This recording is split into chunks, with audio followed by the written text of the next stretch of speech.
I was 12 years old in 1998 and wasn't really much of a gamer at all.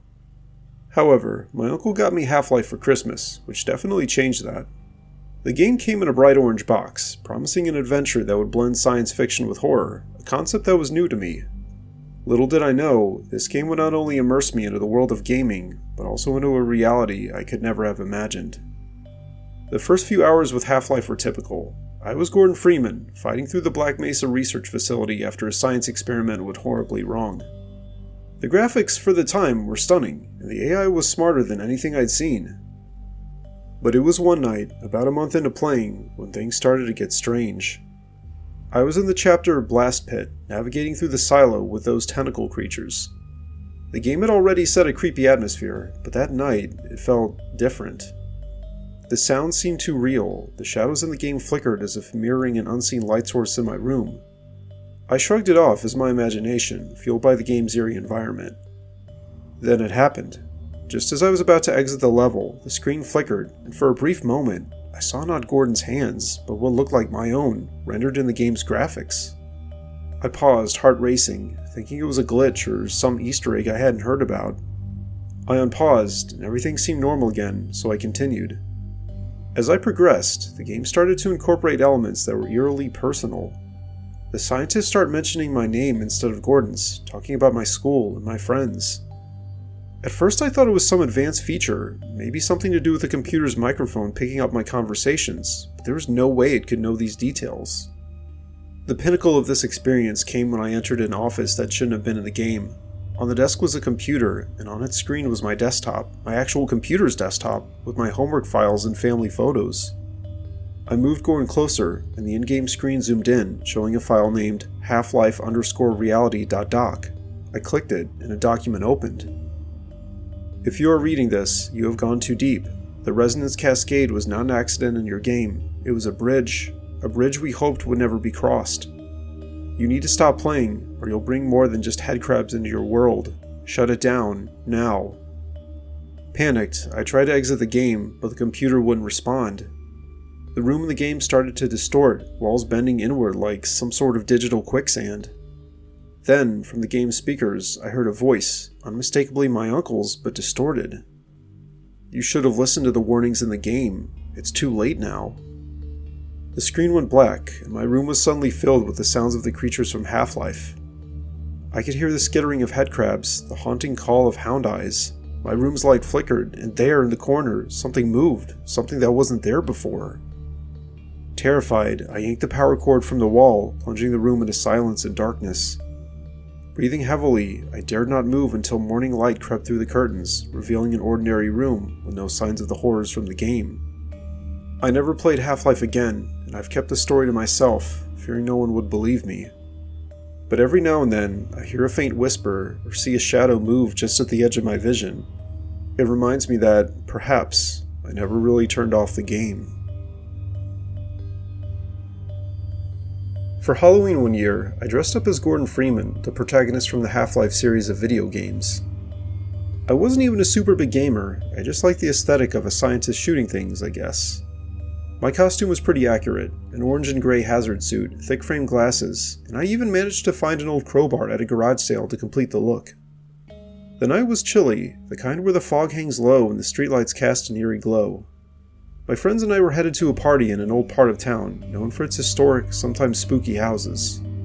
On our way, we passed by what looked like an abandoned research facility, its fences overgrown with weeds. The sign was faded and you could barely read it, but it said Black Mesa. Curiosity got the better of us, or maybe it was the spirit of Halloween, but anyway, we decided to take a closer look. The gate was slightly ajar, almost inviting us in. We laughed about how perfect this was for our Half-Life theme, not knowing how ironic that would soon become. Inside, the facility was eerily silent. Our footsteps echoed in the vast, empty corridors. Someone joked about looking for the Lambda Lab, and we all chuckled. There was an undercurrent of nervousness. That's when things started to get strange. We found a door labeled Test Chamber. It was open, and inside, oddly enough, it looked like it was still operational. There was a suit on a stand, identical to my costume, and a crowbar just like mine lying on a table. On a whim, I swapped my replica for the real thing, thinking it would make my costume even more authentic. The moment I picked up the crowbar, the lights flickered and a hum filled the air. Panels on the walls lit up, and a computerized voice announced, "Resonance Cascade scenario initiated." Panic set in as the room began to shake. My friends yelled for us to leave, but as we turned, the door slammed shut, trapping us inside. Then, the world tore. Green light spilled from rifts in the air, and from these portals, creatures began to emerge, headcrabs, barnacles, things not from our world. The game had come to life. My crowbar, now feeling heavier, seemed to hum with energy.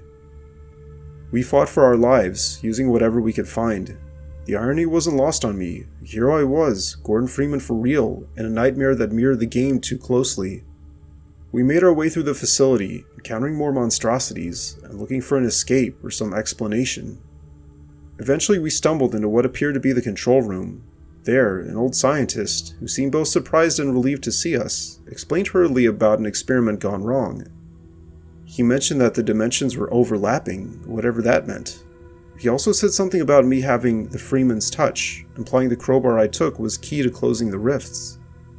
With no time to question, we followed his instructions, battling our way to the core of the facility. The final chamber was straight out of the game, a massive portal swirling with energy. With the scientist's guidance, I used the crowbar, now glowing with a strange power, to seal the rift. The facility began to stabilize, the creatures vanishing as if they were never there. Exhausted and terrified, we finally found an exit, emerging into the night which now seemed incredibly normal. We never spoke of it again, at least not in detail. I mean, how could we?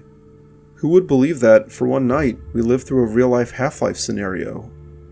But every Halloween, I look at that crowbar, now hanging on my wall, and wonder about the thin veil between fiction and reality. And I never dress up as Gordon Freeman again.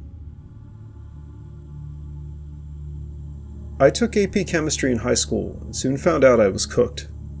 I absolutely bombed the test on radioactive decay, and almost had to drop the class.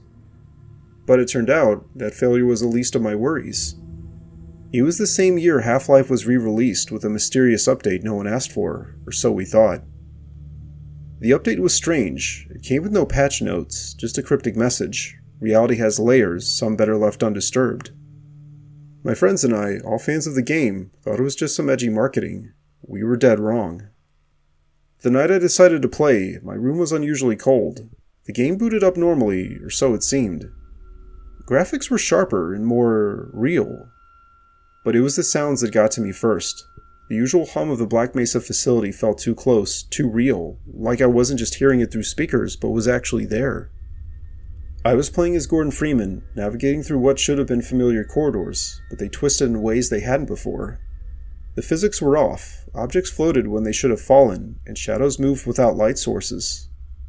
Then there was the glitch, what I hoped was a glitch, where characters started talking directly to me and not Gordon. "You shouldn't be here," they'd whisper, their voices a mix of digital static and something that sounded painfully human. Things took a darker turn when I reached the test chamber for the anomalous materials experiment. Instead of the usual sequence, the screen went black, and when the image returned, I wasn't in the game anymore. My room was gone, and I was in Black Mesa, or some twisted version of it. The air was thick with a metallic taste, and the silence was suffocating, broken only by distant, echoing screams. I tried to quit the game, but there was no exit, no menu. My computer wasn't responding.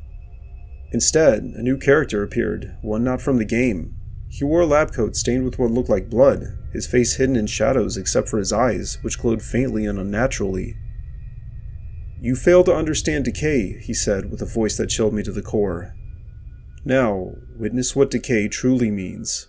He explained, in a monologue that felt both like a lecture and a threat, how the updated game was a bridge. It was apparently a thin veil between our world and another, where the Resonance Cascade wasn't just a scenario, it was a gateway. Each step I took in this distorted Black Mesa, things decayed. Walls crumbled into dust, creatures from the game, now horribly real, decayed as they moved. Their flesh fell off to reveal bone, only to regenerate and decay again. The objective was no longer about completing the game, but surviving this nightmarish loop.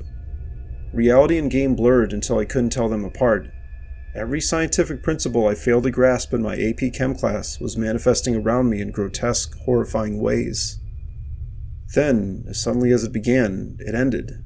I was back in my room, the game shut down, and my computer screen showed the desktop. But the cold didn't leave, and neither did the feeling that something had followed me back.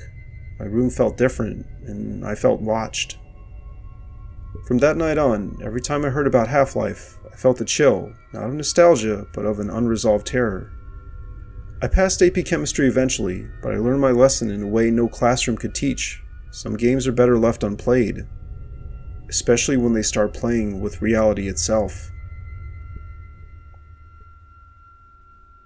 In chemistry class, we were going over the concept of half-life, with problems like, if you have 2 grams of carbon-13 and wait 5,000 years, about how much would you have left? Little did I know, this theoretical exercise was about to become my chilling reality. That day, after school, I stumbled upon an old sealed container in the attic of my house, hidden behind layers of dust and forgotten belongings. The label was faded, but I could make out the words, "Experimental isotope, do not open." Curiosity, as it often does, got the better of me, and I pried it open with a screwdriver. Inside was a small, glowing rock, pulsating with a soft green light. The next day, strange things began to happen. My watch stopped working, electronic devices flickered in my presence, and worse, I noticed my cat, Whiskers, was avoiding me. His fur stood on end whenever I approached. That's when I met Alex Vance, or at least, someone who reminded me so much of the video game character. She was in town on some mysterious business involving strange energy signatures. Alex, with her keen sense for anomalies, noticed the unusual radiation emanating from me. "You've been exposed to something, haven't you?" she asked, pulling out a device that looked like a futuristic Geiger counter. I showed her the rock, now seeming less like a discovery and more like a curse. She explained the concept of half-life in a way that made my blood run cold. Every radioactive element has a half-life, the time it takes for half of the substance to decay. But what you've got here, she pointed at the rock, isn't decaying normally. It's as if its half-life is accelerating, but only around you. It's like you're stuck in a localized time dilation where decay happens faster. The implications were terrifying. If the half-life kept accelerating, not only would the isotope become nothing in days, but the radiation could become lethally concentrated in a very short time. And it was tied to me. Alex helped me devise a containment plan. We needed to reverse the effect, or at least slow it down. Using her knowledge of physics and some tech from her own adventures, we constructed a makeshift containment unit from lead and some high-tech materials she had with her. As days passed, my world became a blur of scientific theories and experiments. Plants around my house began to wilt, and I could feel my own vitality ebbing away, as if I was decaying alongside the isotope. One night, Alex came with a breakthrough. "We need to use a counteragent, something with an opposite energy signature to stabilize the decay," she said. Then she pulled out a vial of luminous blue liquid. This might just do the trick, or, she hesitated, speed up the process to its ultimate conclusion. With no other options, we decided to try it. The experiment was set in an abandoned quarry far from civilization. As she administered the counteragent, the air around us crackled with energy.